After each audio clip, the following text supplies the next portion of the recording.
श्रीमद्भागवत गीता अध्याय 6। श्री भगवान बोले, जो पुरुष कर्म फल का आशय न लेकर करने योग्य कर्म करता है वह सन्यासी तथा योगी है, और केवल अग्नि का त्याग करने वाला सन्यासी नहीं है तथा केवल क्रियाओं का त्याग करने वाला योगी नहीं है।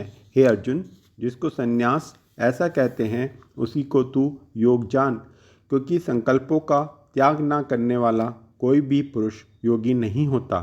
योग में आरूढ़ होने की इच्छा वाले मननशील पुरुष के लिए योग की प्राप्ति में निष्काम भाव से कर्म करना ही हेतु कहा जाता है, और योगारूढ़ हो जाने पर उस योगारूढ़ पुरुष का जो सब संकल्पों का अभाव है वही कल्याण में हेतु कहा जाता है। जिस काल में ना तो इंद्रियों के भोगों में और ना कर्मों में ही आसक्त होता है, उस काल में सर्व संकल्पों का त्यागी पुरुष योगारूढ़ कहा जाता है।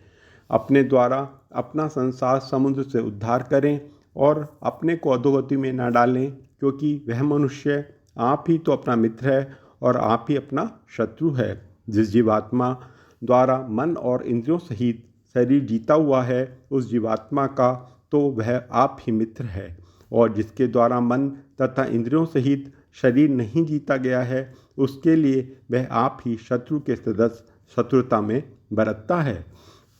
सर्दी, गर्मी और सुख दुखादि में तथा मान और अपमान में जिसके अंतःकरण की वृत्तियाँ भली भांति शांत हैं, ऐसे स्वाधीन आत्मा वाले पुरुष के ज्ञान में सच्चिदानंद घन परमात्मा सम्यक प्रकार से स्थित है, अर्थात उसके ज्ञान में परमात्मा के सिवा अन्य कुछ है ही नहीं। जिसका अंतःकरण ज्ञान विज्ञान से तप्त है, जिसकी स्थिति विकार रहित है, जिसकी इंद्रियां भली भांति जीती हुई हैं और जिसके लिए मिट्टी, पर्वत और सुवर्ण समान है, वह योगी युक्त अर्थात भगवत प्राप्त है, ऐसा कहा जाता है। सुहृदय, मित्र, बैरी, उदासीन, मध्यस्थ, देश्य और बंधुगणों में, धर्मात्माओं में और पापियों में भी समान भाव रखने वाला अत्यंत श्रेष्ठ है। मन और इंद्रियों सहित शरीर को बस में रखने वाला आशा रहित और संग्रह रहित योगी अकेला ही एकांत स्थान में स्थित होकर आत्मा को निरंतर परमात्मा में लगाए।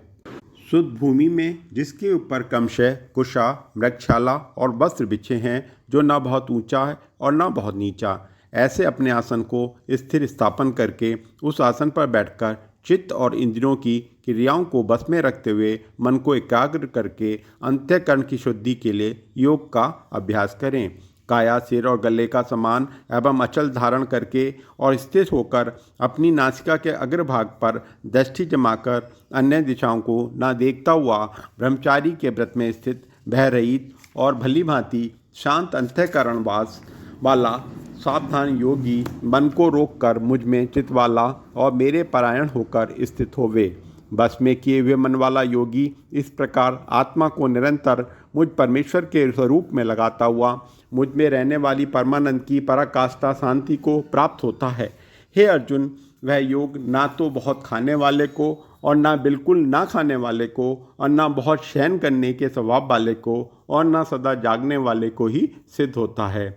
दुखों का नाश करने वाला योग तो यथा योग्य आहार विहार करने वाले का, कर्मों में यथा योग्य चेष्टा करने वाले का तथा यथा योग्य सोने तथा जागने वाले का ही सिद्ध होता है। अत्यंत बस में किया हुआ चित्त जिस काल में परमात्मा में ही भली भांति स्थित हो जाता है, उस काल में संपूर्ण भोगों से स्पृहा रहित पुरुष योग युक्त है, ऐसा कहा जाता है। जिस प्रकार वायु रहित स्थानों में स्थित दीपक चलायमान नहीं होता, वैसे ही उपमा परमात्मा के ध्यान में लगे हुए योगी के जीते हुए चित्त की कही जाती है।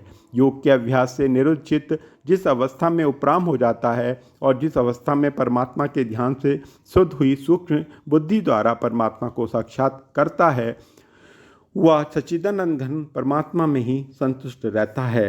इंद्रियों से अतीत केवल शुद्ध हुई सूक्ष्म बुद्धि द्वारा ग्रहण करने योग्य जो अत्यंत आनंद है, उसको जिस अवस्था में अनुभव करता है और जिस अवस्था में स्थित यह योगी परमात्मा के स्वरूप से विचलित होता ही नहीं, परमात्मा की प्राप्ति रूप जिस लाभ को प्राप्त होकर उसमें अधिक दूसरा कुछ भी लाभ नहीं मानता, और परमात्मा रूपी प्राप्त करके जिस अवस्था में स्थित योगी बड़े भारी दुख से ही भी चलायमान नहीं होता, जो दुख रूप संसार के योग संयोग से रहित है तथा जिसका नाम योग है, उसको जानना चाहिए। वह योग ना उकताए हुए अर्थात धैर्य और उत्साहयुक्त चित्त से निश्चयपूर्वक करना कर्तव्य है। संकल्प से उत्पन्न होने वाली संपूर्ण कामनाओं को विशेष रूप से त्याग कर और मन के द्वारा इंद्रियों के समुदाय को सभी ओर से भली भांति रोक कर क्रम से अभ्यास करता हुआ उपरति को प्राप्त हुआ तथा धैर्य युक्त बुद्धि के द्वारा मन को परमात्मा में स्थित करके परमात्मा के सिवा और कुछ भी चिंतन ना करे। वह स्थिर न रहने वाला और चंचल मन जिस शब्दादि विषय के निर्मित से संसार में विचरता है, उस विषय से रोककर यानी हटाकर इसे बार बार परमात्मा में ही निरुद्ध करे। क्योंकि जिसका मन भली प्रकार शांत है, जो पाप से रहित है और जिसका रजोगुण शांत हो गया है, ऐसे इस सच्चिदानंद घन ब्रह्म के साथ एक ही भाव हुए योगी को उत्तम आनंद प्राप्त होता है। वह पाप रहित योगी इस प्रकार निरंतर आत्मा को परमात्मा में लगाता हुआ सुखपूर्वक पर ब्रह्म परमात्मा की प्राप्ति रूप अनंत आनंद का अनुभव करता है। सर्वव्यापी अनंत चेतन में एक ही भाव से स्थित रूप योग से युक्त आत्मा वाला तथा सब में संभाव ही देखने वाला योगी आत्मा को संपूर्ण भूतों में स्थित और संपूर्ण भूतों को आत्मा में कल्पित देखता है। जो पुरुष संपूर्ण भूतों में सबके आत्मरूप मुझ वासुदेव को ही व्याप्त देखता है और संपूर्ण भूतों को मुझ वासुदेव के अंतर्गत देखता है, उसके लिए मैं अदृश्य नहीं होता और वह मेरे लिए अदृश्य नहीं होता। जो पुरुष एक ही भाव में स्थित होकर संपूर्ण भूतों में आत्मरूप से स्थित मुझ सच्चिदानंद घन वसुदेव को बसता है, वह योगी सब प्रकार से बरतता हुआ भी मुझ में ही बरतता है।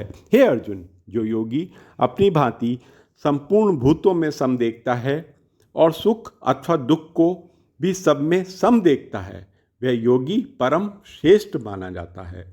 अर्जुन बोले, हे मधुसूदन, जो यह योग आपने समभाव से कहा है, मन के चंचल होने से मैं इसकी नित्य स्थिति को नहीं देखता हूँ।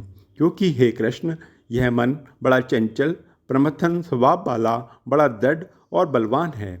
इसलिए इसको बस में करना मैं वायु को रोकने की भांति अत्यंत दुष्कर मानता हूँ। श्री भगवान बोले, हे महाभाव, निसंदेह मन चंचल और कठिनता से बस में होने वाला है, परंतु हे कुंती पुत्र अर्जुन, यह अभ्यास और वैराग्य के बस में होता है। जिसका मन बस में किया हुआ नहीं है, ऐसे पुरुष द्वारा योग दुष्प्राय है और बस में किए हुए मन वाले प्रयत्नशील पुरुष द्वारा साधन से उसका प्राप्त होना सहज है। यह मेरा मत है। अर्जुन बोले, हे श्री कृष्ण, जो योग में श्रद्धा रखने वाला है किंतु संयमी नहीं है, इस कारण जिसका मन अंतकाल में योग से विचलित हो गया है, ऐसा साधक योग की सिद्धि को अर्थात भगवत साक्षात्कारों को ना प्राप्त होकर किस गति को प्राप्त होता है। हे महाभाव, क्या यह भगवत प्राप्ति के मार्ग में मोहित और आश्रय रहित पुरुष छिन्न भिन्न बादल की भांति दोनों ओर से भ्रष्ट होकर नष्ट तो नहीं हो जाता। हे श्री कृष्ण, मेरे इस संशय को संपूर्ण रूप से छेदन करने के लिए आप ही योग्य हैं, क्योंकि आपके सिवा दूसरा इस संशय को छेदन करने वाला मिलना संभव ही नहीं है।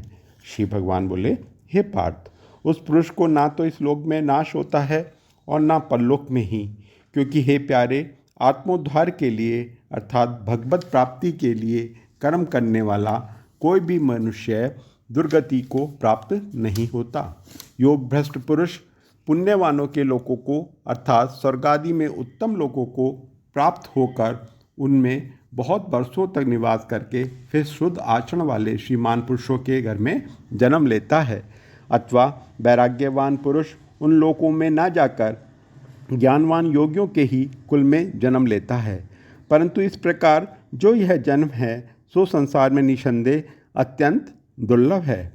वहाँ उस पहले शरीर में संग्रह किए हुए बुद्धि संयोग को अर्थात समबुद्धि रूप योग के संस्कारों का अनायास ही प्राप्त हो जाता है और हे कुरुनंदन, उसके प्रभाव से वह फिर परमात्मा की प्राप्ति रूप सिद्धि के लिए पहले से भी बढ़कर प्रयत्न करता है। वह श्रीमानों के घर में जन्म लेने वाला योग भ्रष्ट पराधीन होकर वह भी उस पहले के अभ्यास से ही निसंदेह भगवान की ओर आकर्षित किया जाता है। तथा संबद्धि रूप योग का जिज्ञासु भी वेद में कहे हुए सकाम कर्मों के फल का उल्लंघन कर जाता है, परंतु प्रयत्नपूर्वक अभ्यास करने वाला योगी तो पिछले अनेक जन्मों के संस्कार बल से इसी जन्म में संसिद्ध होकर संपूर्ण पापों से रहित हो फिर तत्काल ही परम गति को प्राप्त हो जाता है। योगी तपस्वियों से श्रेष्ठ है और शास्त्र ज्ञानियों से भी श्रेष्ठ माना गया है और सकाम कर्म करने वालों से भी योगी श्रेष्ठ है। इसलिए हे अर्जुन, तू योगी हो। संपूर्ण योगियों में जो भी श्रद्धावान योगी मुझ में लगे हुए अंतरात्मा से मुझको निरंतर भजता है, वह योगी मुझे परम श्रेष्ठ मान्य है। 6वां अध्याय समाप्त। भक्तगणों, आप लोगों से अनुरोध है कि कृपया मेरे इस चैनल को लाइक करें और सब्सक्राइब करें। आपसे विनम्र निवेदन है, अगर आपको यह अच्छा लगा हो तो कमेंट में जय श्री कृष्ण करना ना भूलें। सादर नमन। बहुत बहुत धन्यवाद।